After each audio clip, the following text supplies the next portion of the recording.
প্রিয় শিক্ষার্থীরা, আশা করি তোমরা সবাই ভালো আছো। আজ তোমাদের অর্ডিনারি ডিফারেন্সিয়েশন ইকুয়েশনের ষষ্ঠ অধ্যায় প্রথম ক্রমের অন্তরক সমীকরণের মডেলিং এর উপর আমরা কয়েকটি ক্লাস করব। তোমরা অর্ডিনারি ইকুয়েশনের পেজ নাম্বার 288 পেজে অধ্যায় 6 উদাহরণ যে 2 নম্বর অঙ্কটি রয়েছে এটা মডেলিং এর অধ্যায়। ওই 2 নং উদাহরণের সমাধানটা আমরা করব পর থেকে বই খুলে। প্রশ্নটা হচ্ছে কোন নির্দিষ্ট সময়ে জনসংখ্যা বৃদ্ধির হার ওই সময়ে জনসমষ্টির সহিত সমানুপাতিক। জনসংখ্যা 50 বছরে দ্বিগুণ হলে কত বছর উহা 3 গুণ হবে? প্রিয় শিক্ষার্থীরা, তোমরা বুঝতে পেরেছো প্রশ্নটা হচ্ছে কোন নির্দিষ্ট সময়ে, সময়টা বলা নাই। আমি যদি ধরে নেই টি সময়ে ওই একটা শহর বা ওই দেশের জনসংখ্যা যদি আমি x দ্বারা ধরে নেই, তাহলে টি সময়ে জনসংখ্যা হচ্ছে x। তাহলে এটাকে যদি সমীকরণের মাধ্যমে আমরা প্রকাশ করতে চাই, যে তুমি প্রথমত ধরে নেবা টি সময়ে জনসংখ্যা x, তাহলে এটাকে ডিফারেন্সিয়েট আকার করলে তুমি লিখতে পারবা dx/dt। তুমি এই কারণে আনতেছো টি, কারণ সময়ের সমানুপাতিক বলা আছে। ভেরিয়েশন টি, অর্থাৎ সময়ের সাথে জনসংখ্যা যদি বলা হয় তাহলে ভেরিয়েশন হবে কত? x। কারণ সময়ের সাথে dx/dt, ভেরিয়েশন x বলতে জনসংখ্যার বৃদ্ধির হারকে বোঝানো হয়। আমরা যদি এবার ভেরিয়েশন চিহ্ন উঠিয়ে দেই তাহলে লিখতে পারবো এরকম dx/dt সমান হবে k * x। এখানে k হচ্ছে একটি সমানুপাতিক ধ্রুবক বলা হয়ে থাকে। তার মানে বা dx/x সমান সমান তুমি লিখতে পারবা k * dt। এটা সমীকরণ নাম্বার 1। এখন প্রিয় শিক্ষার্থীরা, মডেলিং এ এই dx/x সমান k কি এটাকে সমাধান করতে হবে সময়ের সাথে সাথে। মানে সময় যখন 0 তখন জনসংখ্যা ছিল আমরা ধরে নিব 0। সময় যখন t তখন জনসংখ্যা এখানে 50 বছর পরের কথা বলছে। তাহলে তুমি মনে করবা যে t সমান 0, অর্থাৎ t সময়ে t যখন 0 তখন জনসংখ্যা ওই শহরে ছিল x এর মান হচ্ছে x0। এবার যখন t এর মান যখন বলছে 50, অর্থাৎ 50 বছরে জনসংখ্যা বলছে দ্বিগুণ হবে, অর্থাৎ 2x0। t যখন 0 তখন x এর মান 0, অর্থাৎ সময় যখন 0 ওই শহরের জনসংখ্যা তখন 0। সময় যখন 50 বছর তখন জনসংখ্যা বলছে দ্বিগুণ হবে, তাহলে 2x0। এটাকে যদি তুমি ইন্টিগ্রেট করো তাহলে তুমি লিখতে পারবা x এর মান তুমি বলে গেছো 0, অর্থাৎ x এর মান 0 থেকে 2x0 dx/x সমান এখানে k dt ছিল k dt। তাহলে t এর মান যখন 0 আর t এর মান ছিল কত? 50। বা এবার যদি তুমি dx/x এটাকে যদি ইন্টিগ্রেশন করো তাহলে তুমি জানো ln x, এটার যে সীমানাটা আছে সেই সীমানাটা দিবা সমান k কে বাইরে নিয়ে আসবা, ইন্টিগ্রেশন অফ dt মানে হচ্ছে t, সীমানা যা বলা আছে সেই সীমানাটা লিখবা। বা এই অংশ থেকে তুমি লিখতে পারো যে ln 2x0 আপার লিমিট মাইনাস ln x0 সমান k ইনটু আপার লিমিট 50 মাইনাস 0। বা ln 2x0/x0, ln এর বেলায় বিয়োগ থাকলে ভাগ হয়, এটা হবে 50 কত? k। বা ln 2 সমান হবে 50 k। তাহলে ln 2 এর একটা ভ্যালু পেলাম আমি যে 50 k। প্রিয় শিক্ষার্থীরা, তোমার প্রশ্নে এবার দেখো যে কত বছরে উহা 3 গুণ হবে, অর্থাৎ জনসংখ্যাটা এবার 3 গুণ। তাহলে আমি যদি ধরে নেই যে t সমান যখন t, অর্থাৎ সময় যখন t, তোমার শুরুতে যে আমি ধরে নিলাম t সমান এই t সময়ে জনসংখ্যা 3 গুণ, জনসংখ্যা 3 গুণ হবে। তাহলে যখন t সমান 0 তখন x এর মান হচ্ছে x0। এবার যখন t সমান t তখন t সমান যখন t তখন x সমান সমান হবে 3 3x0 অর্থাৎ জনসংখ্যা সময়ের সাপেক্ষে 3 গুণের কথা বলছিল। তাহলে এবার যদি আমি আবার এটাকে ইন্টিগ্রেশন করি, তাহলে x এর মান 0 থেকে 3x0 dx বাই x সমান সমান ইন্টিগ্রেশন t যখন t 0 থেকে t এর মান t তখন ছিল k dt, বা এটাকে ইন্টিগ্রেশন করলে ln x x নট থেকে 3x নট সমান সমান k অফ t, তার মানে সীমানা ছিল t থেকে t, বা এটাকে সরাসরি লিখলে আমি যে ln 3x নট মাইনাস হবে ln x not equal k into t upper limit minus lower limit যেভাবে আমরা বসাই, বা যে ln 3x not by x not equal পাবা kt, বা ln 3 সমান kt। প্রিয় শিক্ষার্থীরা, আমি অংশ থেকে ln 3 সমান পেলাম kt। তুমি এর আগে যে ln 2 সমান 50k, আমরা যদি ইচ্ছা করি এখান থেকে k এর মান বসাতে চাই, তাহলে k সমান আমি বের করতে পারবো ln 2 বাই 50। তাহলে আমরা ওই কাজটি করে নিতে পারি।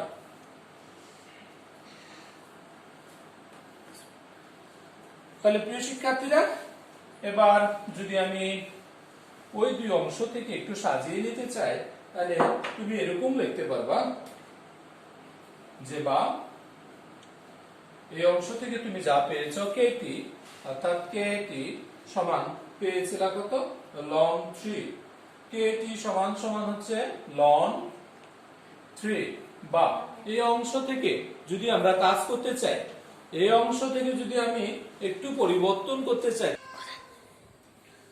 kt সমান হচ্ছে ln 3, তুমি যে ln 2 সমান 50k থেকে যদি k এর ভ্যালু বের করো, তাহলে তুমি লিখতে পারো এরকম ln 2 ডিভাইডেড বাই 50 ইনটু হবে t সমান ln 3, বা t সমান তোমার সময় দরকার, যদি গুণন করা হয় 50 ln 3 ডিভাইডেড বাই হবে ln 2, তার মানে অতএব t সমান 50 ইনটু তোমাকে এই যে ln 3 বাই ln 2 ক্যালকুলেটর এটা ভ্যালু বের করলে তুমি সর্বশেষে যে মান পাবা 79, অর্থাৎ t সমান হচ্ছে 79 বছর।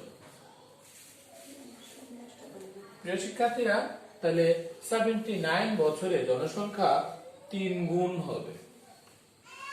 আমরা যদি এবার উদাহরণ 2 নম্বরের অঙ্কের সমাধান করি, তাহলে দেখো 2 নম্বর অঙ্ক, একটি জনসংখ্যা বলছে n, আর dn বাই dt সমান হচ্ছে kn। এই নিয়মে জনসংখ্যা বৃদ্ধি পাচ্ছে, যেখানে k একটি ধ্রুবক। সময় t বছরে পরিমাণ করা হইলে, অর্থাৎ সময় যদি t বছর হয়, তাহলে জনসংখ্যা 3 গুণ হওয়ার সময় কত নির্ণয় করতে হবে, এবং limit t tends to infinity n of t অর্থাৎ অসীম সময়ের জন্য জনসংখ্যা কত হবে সেটা বের করে নিতে হবে।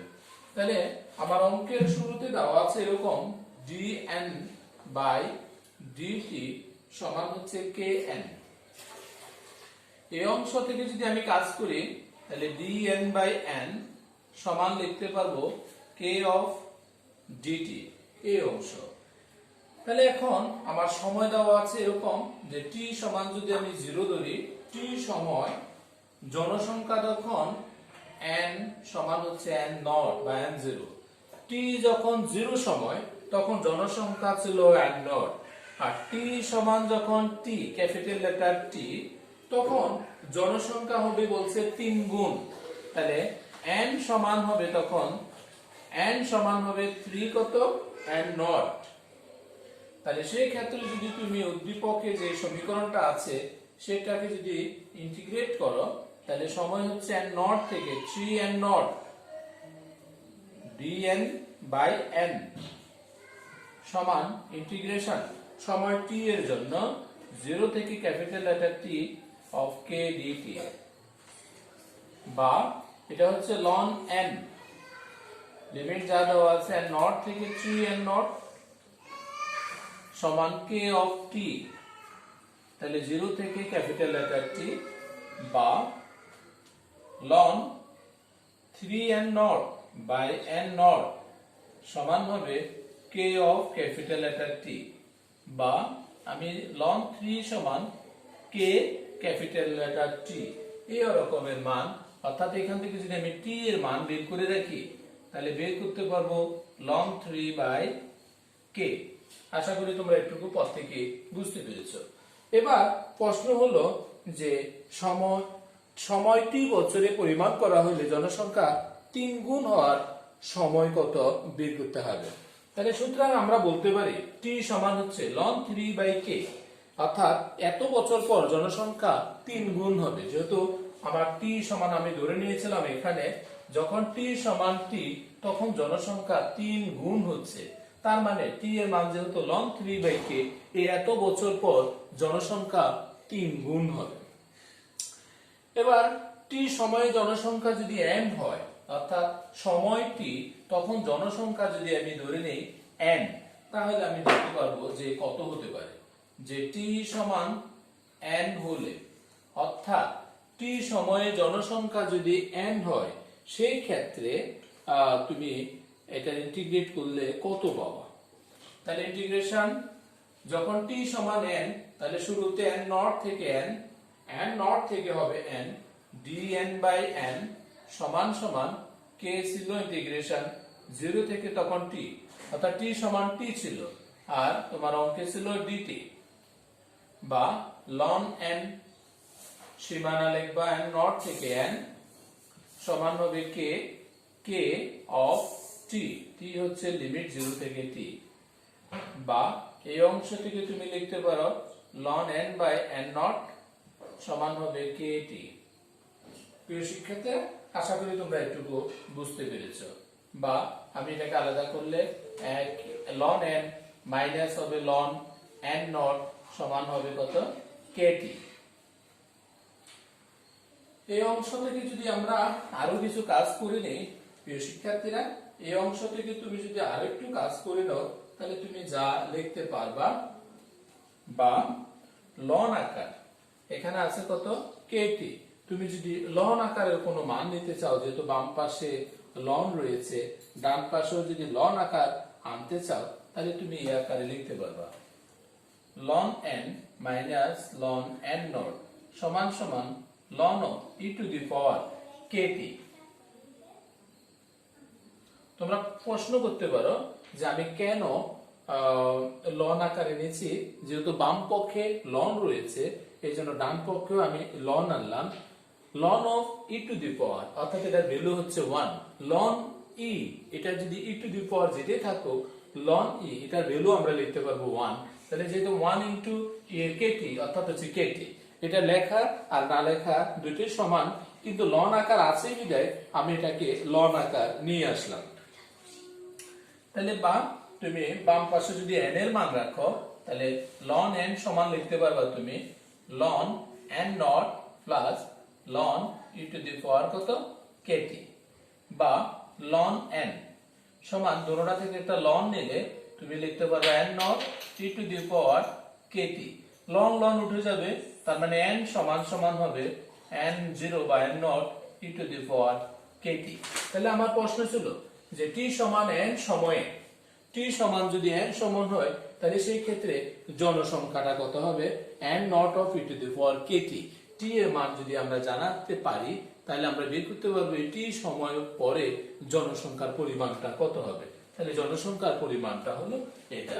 প্রিয় শিক্ষার্থীরা, এটুকু বের করার পর এই অংশে আরেকটি কথা বলা আছে অঙ্কে, যে integration limit t tends to infinity n of t কত। যেহেতু n যেটা আছে এটা t আকারের বলা হয়ে থাকে, তাহলে আমাকে যা বের করতে হবে যে limit t tends to infinity n of t সমান limit t tends to infinity n of t বলতে যে n nought e to the power, এটাকে বোঝানো হচ্ছে n nought e to the power kt, অর্থাৎ t টি সমান যখন infinity অসীম সময়, আজ থেকে কত সময় সে উল্লেখ নেই, তাহলে অসীম সময়ে পৃথিবীতে বা কোনো জনসংখ্যা কোন একটা রাষ্ট্রের বা শহরের জনসংখ্যা হবে অসীম। সময় যখন নির্ধারিত থাকে না, জনসংখ্যার পরিমাণটাও তখন আর নির্ধারিত হবে না, বিদায় এটাকে বলতে পারবা তুমি ইনফিনিটি। কারণ হলো টি এর ভ্যালু যদি তুমি এখানে ইনফিনিটি বসাও, তাহলে তখন e to the power infinity, that means infinity.